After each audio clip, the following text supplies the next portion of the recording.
Sejak kita dilahirkan, kita telah didoktrin di dalam sistem yang dirancang untuk membuat hidup kita akan terus miskin. Sebuah sistem yang dirancang oleh segelintir orang untuk menjadikan kita sebagai keuntungan bagi mereka dan membuat mereka jadi tambah kaya. Semua ini terjadi selama bertahun-tahun dan mungkin aja lu nggak sadar bahwa kita udah jadi produk di dalam sistem ini. Sebenarnya apa sih sistem ini? Dan siapa yang membuat sistem ini? Apakah sistem ini benar adanya? Dan apa yang bisa kita lakukan untuk keluar dari sistem ini? Di video ini gue mau bahas kenapa kita itu didoktrin untuk terus jadi miskin. Dan siapa sih pembuat sistem ini? Tapi sebelum kita cari tahu lebih dalam, kita harus paham dulu bahwa siapa kita di usia dewasa itu cenderung dari siapa kita dilahirkan. Seorang psikolog bernama Brad Klotz menemukan konsep money script. Yang di dalam money script ini sebenarnya ada 4 tipe orang memandang uang dari apa yang dilakukan orang tuanya. Gue nggak akan bahas secara detail keempat-empatnya, tapi gue akan ngasih poin utamanya aja. Jadi kalau lu lahir dari keluarga yang berjuang secara finansial dan merasa bahwa uang itu adalah akar dari masalah, kemungkinan ketika dewasa lu akan memandang uang dengan cara yang sama. Begitupun sebaliknya, kalau lu lahir dari keluarga yang bergelimang harta dan memandang uang adalah pemecah masalah, kemungkinan ketika dewasa lu akan memandang uang dengan cara yang sama juga.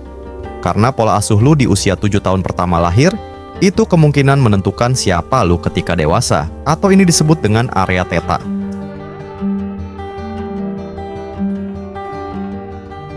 Apakah lu masih ingat apa yang lu lakukan ketika lu masih berusia 3 tahun? Kebanyakan dari lu mungkin bakal lupa sebagian besar yang lakukan di usia tersebut. Padahal kondisi lu saat ini bisa jadi buah hasil dari apa yang tertanam di otak lu pada masa itu. Semua itu dimulai sejak 7 tahun, usia pertama kita, di mana di usia 0 sampai 7 tahun, waktu kita berada di dalam frekuensi yang lebih rendah. Sehingga 95% kondisi hidup kita itu berjalan secara alam bawah sadar, atau fase ini tersebut dengan theta. Makanya kebanyakan orang itu nggak inget apa yang mereka lakuin ketika mereka masih bayi.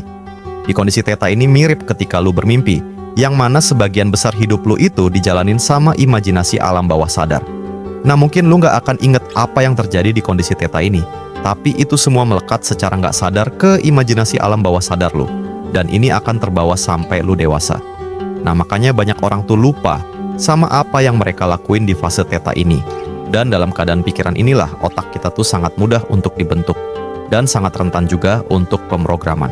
Ini membuat apapun yang kita alami di usia 7 tahun pertama itu bisa membentuk kita di posisi sekarang.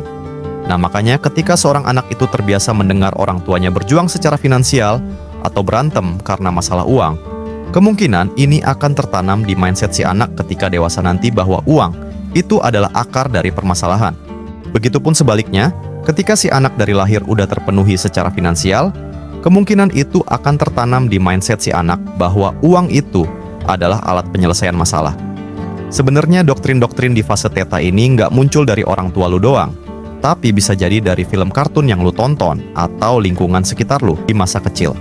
Semua hal inilah yang membentuk alam bawah sadar lu untuk punya ketakutan terhadap uang seumur hidup. Dan ini salah satu beban ilmiah. Kenapa orang kaya itu akan makin kaya dan orang miskin itu akan tetap miskin? Inilah jawabannya, atau mungkin ini penyebab kenapa lu berada di posisi yang sama. Sebagian besar dari kita umumnya dibesarkan di lingkungan di mana uang adalah sesuatu hal yang sulit untuk didapat, dan ini menjadi default alam bawah sadar kita sampai kita beranjak dewasa. Inilah yang jadi dasar pembentukan kita di masa depan. Tapi pemrograman ini sebenarnya dimulai ketika kita mulai masuk sekolah.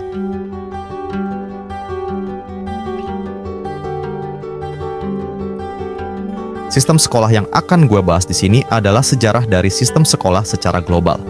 Tapi gimana pun itu, sistem pendidikan kita juga mengadopsi sebagai sistem pendidikan ini, walaupun melalui beberapa perkembangan. Sistem pendidikan yang kita kenal sekarang itu berusia sekitar 200 tahun.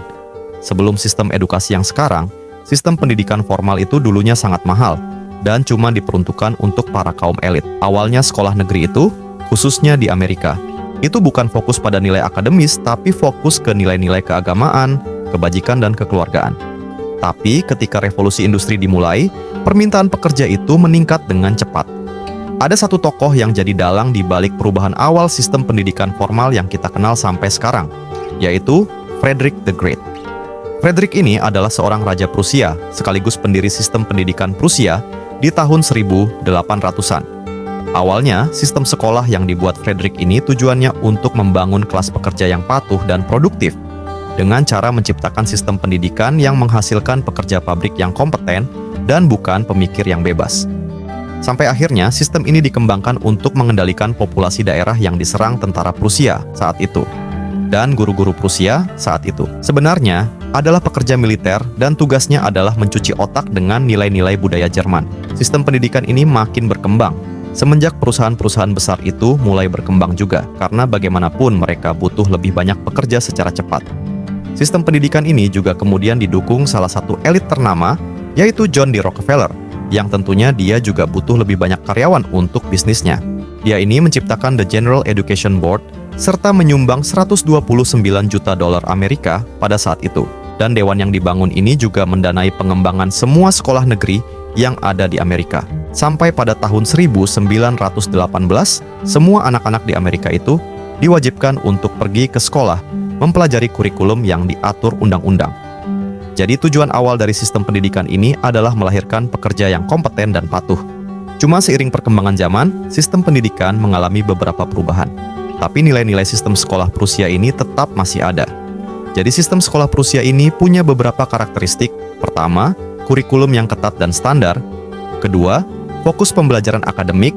Ketiga, disiplin dan peraturan yang tinggi. Dan yang keempat, dikelola pemerintah pusat. Tapi itu di Amerika. Terus, apa pengaruhnya si sistem pendidikan Prusia sama sistem pendidikan di Indonesia? Sistem pendidikan kita mengalami banyak perubahan, tapi nilai-nilai karakteristik dari sistem pendidikan Prusia itu tetap ada sampai sekarang.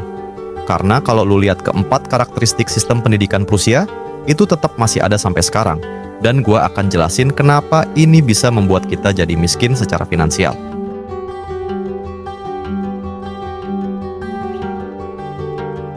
Kayaknya cukup aneh kalau kita nggak mempertanyakan kenapa kita bisa masuk ke dalam sistem ini. Sebagai anak-anak, kita itu memiliki imajinasi untuk lakuin apapun yang kita mau, makanya waktu kecil banyak anak yang berimajinasi jadi superhero, jadi jagoan di film favoritnya, dan lain-lain. Tapi, sistem yang kita mulai dari kecil ini mematahkan imajinasi kita dari tahun ke tahun, dan ini membuat kita terpaku dengan sistem yang ada. Apa yang ada di pikiran lo tentang kebebasan? Apakah pergi ke sekolah, berlomba jadi juara kelas, lulus, bekerja, menikah, dan pensiun dengan uang tabungan selama bekerja? Bukankah ini yang mereka jual untuk kita? Film-film yang kita tonton selalu mendoktrin dengan stigma pemeran orang kaya itu dengan orang yang serakah dan egois. Sedangkan pemeran orang miskin itu diatur sebagai orang yang rendah hati dan penyabar. Ini adalah contoh dari doktrin yang mempermudah kita untuk masuk ke dalam sistem ini, dan itu secara nggak sadar. Inilah yang merebut perspektif kita terhadap uang dan kekayaan. Mereka membuat lu percaya bahwa lu harus mengambil jalan yang aman untuk hidup enak, pergi ke sekolah, lulus, dan bekerja sampai meninggal dunia. Sebenarnya nggak ada yang salah dengan sistem ini, selagi lu memang menikmati sistem ini, dan lagi pula memang nggak semua orang itu bisa jadi pengusaha. Tapi sebenarnya, kalau kita masuk ke dalam sistem yang udah jadi sedemikian rupa, ada banyak aspek yang di luar kendali kita. Misalnya, ada bencana dan kita kena pecat atau kenaikan gaji yang nggak sesuai dengan kenaikan biaya hidup. Dalam sistem ini, musuh terbesar kita adalah utang. Ya, mana ini adalah cara mereka mengunci hidup kita selama puluhan tahun. Dengan pekerjaan yang kita dapat dari ijazah sekolah, kita mendapatkan kenaikan upah yang nggak sesuai dengan kenaikan biaya hidup. Utang KPR, kredit kendaraan, biaya pendidikan anak, itu menjebak sisa hidup kita hanya untuk berlari di tempat. Dan secara perlahan ini membawa kita pada kemiskinan. Gua nggak berani bilang bahwa sekolah itu scam atau penipuan, karena mau gimana pun sekolah mengajarkan kita hal-hal dasar. Bahkan dengan lo bisa mengerti video ini itu karena belajar dari sekolah. Tapi, sebagai manusia, kita harus bebas untuk tahu tentang apa yang kita konsumsi dari dulu sampai sekarang.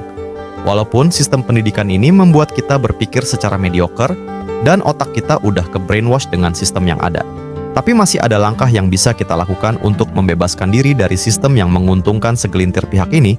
Gua nggak minta untuk lu melakukan aksi gila yang beresiko karena berdasarkan video ini. Misalnya keluar dari sekolah atau keluar dari pekerjaan tetap. Tapi inilah alternatif yang bisa kita lakukan. Sebagian besar hidup kita itu dikendalikan oleh alam bawah sadar, yang mana ini akan menentukan kita dalam mengambil keputusan dan tindakan. Otak alam bawah sadar kita itu belajar melakukan pengulangan, jadi karena itu kita harus terbiasa untuk mengatur ulang otak kita, yaitu dengan cara menyisihkan waktu untuk membaca atau menonton konten sosial media yang menuntun kita untuk lebih baik secara finansial ataupun mental. Dengan kita mengonsumsi konten-konten atau baca yang mengedukasi secara finansial, semua itu akan tertanam di alam bawah sadar kita, dan itu akan menentukan kita dalam mengambil keputusan.